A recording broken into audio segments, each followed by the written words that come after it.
really nice to have a backup airplane.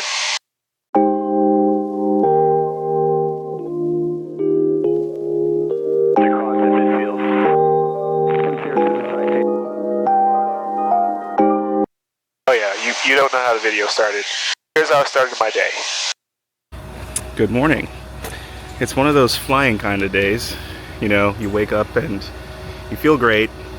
You can hear the horn of a train in the distance. That means the wind is calm, the air is still. You look up, there's some blue skies and scattered clouds clearing out nicely. It's one of those days that we're just gonna go have a great time, probably have a really smooth flight. So let me talk you through the mission. A friend of mine's picking up a car that was left to him up in North Carolina and driving it back to Savannah.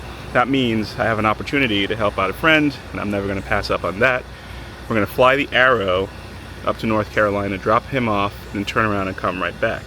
Now here's what makes this special. I haven't flown the Arrow in a little while, so I spent the afternoon yesterday restudying the speeds, because it's really easy to be biased to the airplane that you've been flying when you hop into a new or unfamiliar or airplane that you haven't touched in a little while. So I've got my speeds: 65, 100, 110, 90, 80, 70. That's rotate, that's climb out, that's in cruise climb, and then that is also best glide speed 105, and then my approach speeds are going to be 90, 70, and 80, all in miles per hour, by the way, because that's what the indicator on the Arrow is.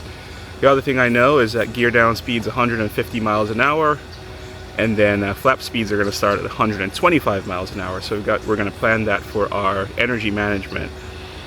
So I've studied, I've committed the speeds to memory.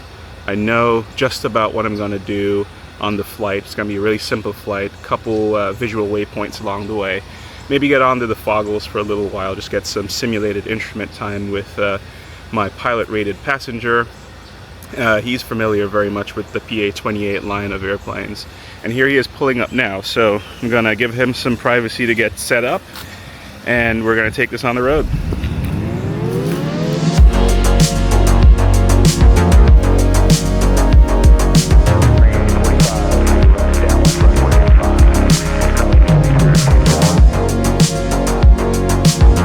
Is it Whiteville or Whitville or Whiteville? Whiteville. I saw it on the map, but I didn't actually stop to confirm what it was. Whiteville. What happens here? What is what are you guys known for? Peace and quiet? Peace and quiet. That's what we're all looking for. Yeah, I'm gonna do a little intro here. Welcome to Columbus County Airport. We've just arrived here in the Piper Arrow. I never got your name, sir. Mitch. Mitch is helping me fuel the airplane right now.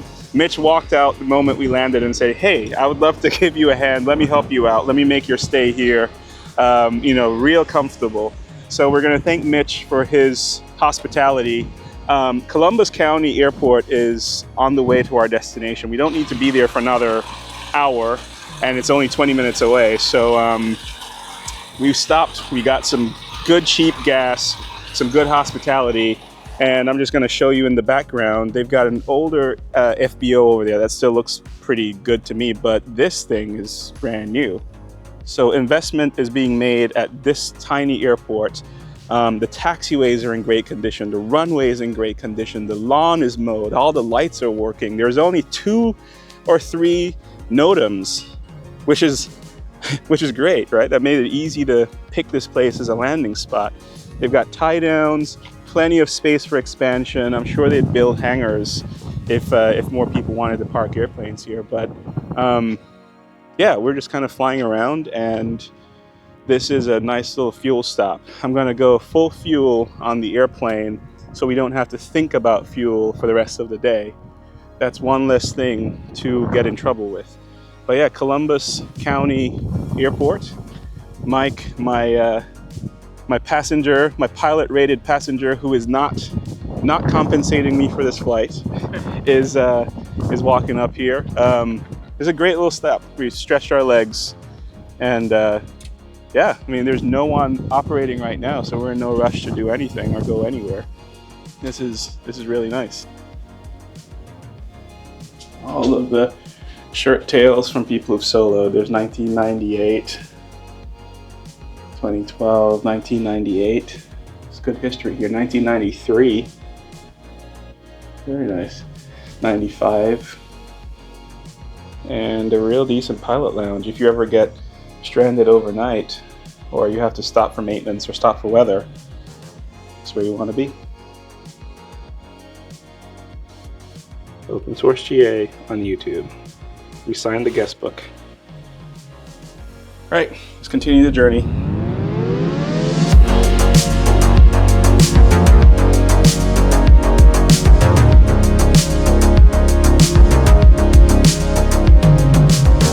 I don't think I've actually shown the channel, the arrow. Here's proof that I'm not flying the Bonanza today. It's November 56086, 1973 Piper Arrow 2. She's been flying great. We got hit by I would say a 25 or 30 knot headwind that was unexpected on the way out of Savannah, but it definitely degraded to more of a like maybe 11 to 10 knot or 11 to 15 knot headwind coming in here. That means I'm going to be screaming on the way back and sipping fuel. But the airplane has been flying well. We are got a little bit of an oil drip at the front that I'm going to have to investigate. We changed the oil drain. The oil drain, it's just the oil drain and the gasket at the annual, but that drip is still coming out. Before we start up, I'm going to check the oil again, make sure we're still, I'm pretty sure we're still at 5.5, 6 quarts. Yeah, here she is. So we are flying a Piper Arrow at 5,500-ish feet. I know someone in the comments is going to say, hey, get back on altitude. Thanks, I will. And right now we're doing about 129 knots over the ground, right? So you can do the math to figure out where we are and what we're doing. But nice looking day outside. Here's Mike. Mike's picking up a, what is it, a Honda? 2006 Honda Ridgeline. Honda Ridgeline. Yeah. So he's trading wings for a Honda. Which I can race him back to Savannah. I'm pretty sure I know which one's going to win. I'm going to lose. But no, it's been a pretty good flight. We've been talking about emergency procedures and fields outside. We had 2.5 hours in the airplane, so we might as well learn something while we're flying. And we've been considering our emergency spots. We've been looking at systems in the airplane, just talking about how we fly and how we manage our cockpits. And, instead of just wasting time, it's really nice to just learn something, right? So, airport's dead ahead. We got, say, 15 minutes to go. We're going to make I'm going to load up an approach just for guidance, but we're going to make a normal landing. And I'll see you guys on the ground. Yeah, this is a very pretty approach. Right, here's a 2-mile final. I'm already in the wide arc. I got the runway in front of me. Let's bring the nose up just a little bit. First notch of flap. Gear is down. Right, so everything I'm going to do from here on out is getting ready for the go-around that I am going to make. I am going around. A landing would be nice. Right about here. I'm going to go in. Second notch. Probably just a little bit above glide path here. But no issues. Alright, 500 feet. I'm going to go in with the prop. Put on that landing light, even though we don't need it. Good habits. Landing checklist is good. We're still on the left tank. I got 3 greens, red, and the blue is good. Right, final notch. Committing.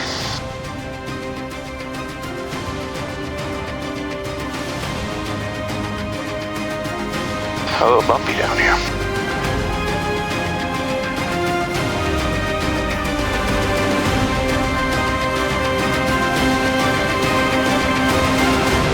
Nice. Right on the bars. Man, look at this premium service, right? Like, I'm not used to people, doing stuff out for me, so These are the kind of missions you can do in small airplanes. This turns a long day into a pretty manageable day, you know? Well, it'll be a short day for you. But Yes. it went from a 6 hours up, 6 hours back to a 2.5 hours up, Yeah. 6 hours back. Yeah. But for you, it'll be a 2 hours back. Yeah, exactly. So, right, let's go find eats, and then I'll catch you guys in a little bit. I'm just gonna go enjoy a new city.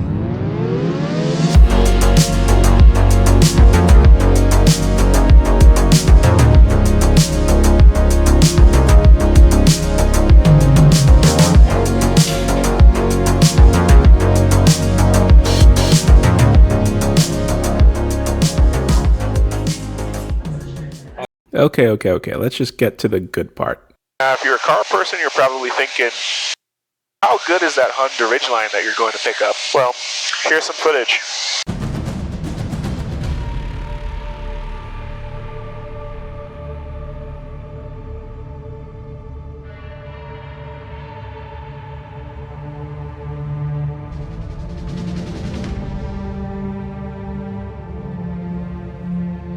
Here's the Butte. It's actually a pretty nice looking truck. Well, mission accomplished. We got here safely, we had some fun, we learned some stuff. We actually really did talk about a lot of safety related topics, but that's what happens when you have two flight test engineers in an airplane at the same time. Talk about certification issues, parts availability, and where you would land your airplane if you had a emergency situation. So he's going to drop me off at the airport, and then if everything goes according to plan, I'll be back in Savannah in 2 hours after I leave the ground. He's got 6 hours of driving ahead of him. Which one would you rather do? And we're back. Please use other door. Oh, this is nice.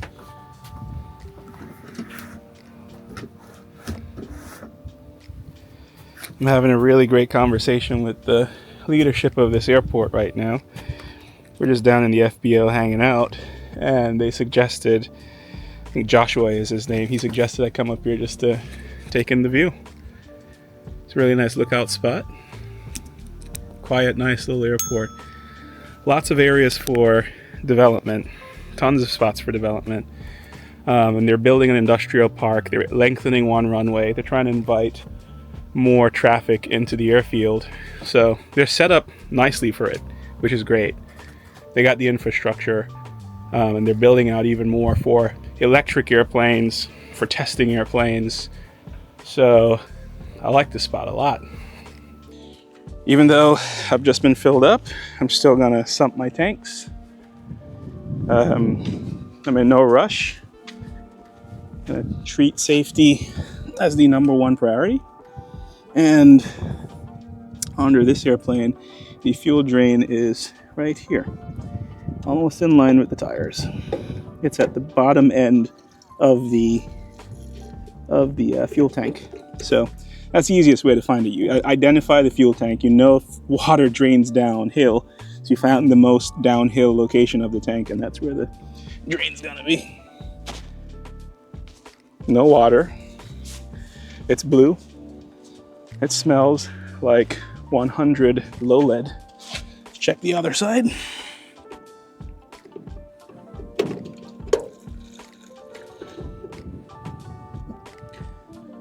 Okay. No water, nice and clean. That fuel is going back into this tank, which is full, by the way. So that cap is on. While I'm out here, what I'm gonna do is, the airplane's been sitting long enough for the oil to have settled, so I'm gonna check my oil level.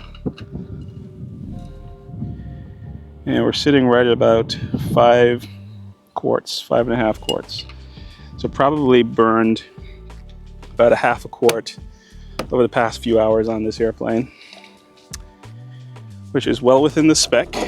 This airplane doesn't really burn gas as much as it just has tiny leaks here and there that we're tracking down. So that's fine. it happens. All right, fuel cap's back on, oil cap's back on, propeller looks great, my alternator belt is in place,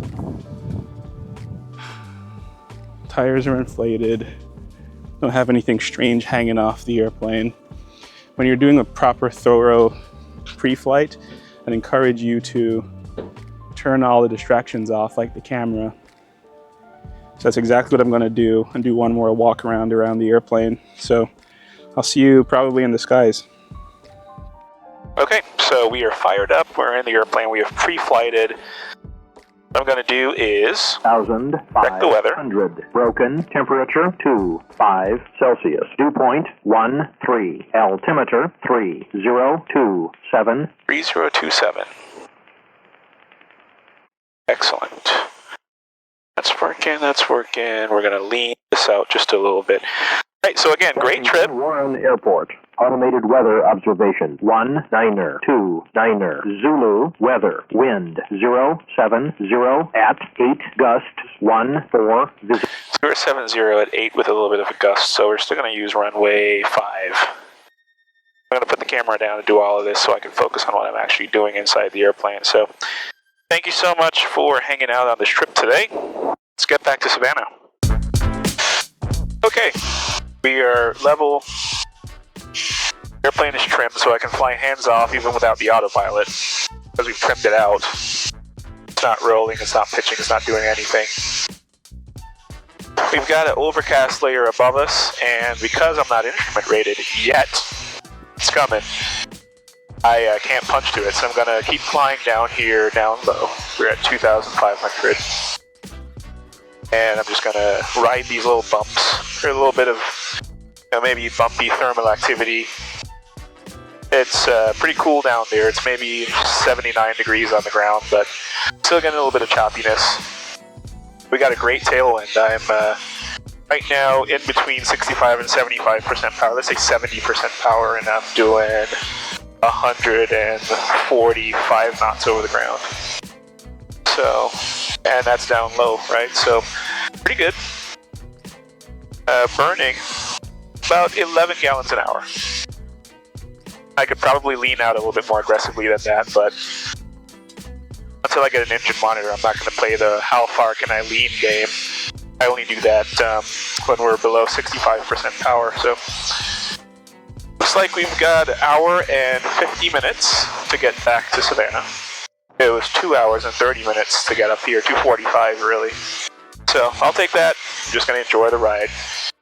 And gimbal is probably stabilizing a lot of the bumps, but it's a little choppy down here. Nothing too crazy. There's an antenna off my right side that's 2,000 feet tall, so I'm really close to that. But it's about 10 miles over in that direction. So we'll keep our eyes open, looking out for VFR traffic, and just wanted to give you that en route update. Checking in a little bit. Myrtle approach, arrow November 56086 with a VFR request if you have time. November 56086, Myrtle approach, say type aircraft, altitude requested, and destination. Okay, we're at type PA-28R, that's a Piper Arrow. We're currently level 8,500, about 15 miles to your northwest, and destination Savannah, Sierra Alpha Victor. November 56086, reset transponder, squawk 5530. Okay, squawking 5530, 56086. November 56086, radar contact 10 miles southwest Conway Airport. Say your current altitude, Myrtle Beach altimeter 3019er. Current altitude indicating 8,500 at 56086. Alright, thoughts from the cockpit. We got a message from Mike. He's probably still 4 hours away from Savannah while I'm about 25 minutes away from Savannah. So if you need more motivation to buy an airplane, this is a time machine. It saves you time. I made it all the way 2 states away, and I'm going to be back in time for dinner. So if you've got travel plans, or if you need to move around the country, if you do business, this is a great tool. This is an excellent tool. and it's not out of reach. The training that you have to do, it costs something. It's not free. 14.3 for 11,000. But Heading with Papa. being able to do this, go make those business deals or see family, or just have some fun, it's totally worth it. It's totally worth it. Alright, I'm going to go try to focus on the setup for descent and landing. I'm not going to turn the camera back on until we're on the ground. So, thanks for hanging out up here in the skies, but I'll see you once the airplane is stopped and probably about to be tied down. I just realized my ears haven't cleared from the descent, so I may be talking a little bit too quiet for most people. Let's put some of these signature branded chocks behind the nose tire. We're very fancy here. No one rolled out a red carpet for me, so I guess Dr. Joe and his bananas is a little bit more important than I am. Yeah, I'm a big advocate of keeping airplanes outside because that's the only space that's available. This airplane cover really changes the game. Okay, sorry, I don't remember what I was saying, so let's start over. Airplane on their shade port is okay. Stop fooling yourself into thinking that you need a hangar. You want a hangar, you don't need a hangar. What you do want is to find a maintenance professional who has a hangar, so when you have maintenance issues, you can go to their hangar. What you need is an airplane, because time is short and life can be sweet if you just had something like this to spend all your money on instead of illegal substances and bad times. I'm trying to keep you out of trouble. You gotta slap the airplane and say, she ain't going nowhere. And if you're asking, do I have a banana on the tail of the airplane? Yes, that was my in-flight snack. Okay, let's go home.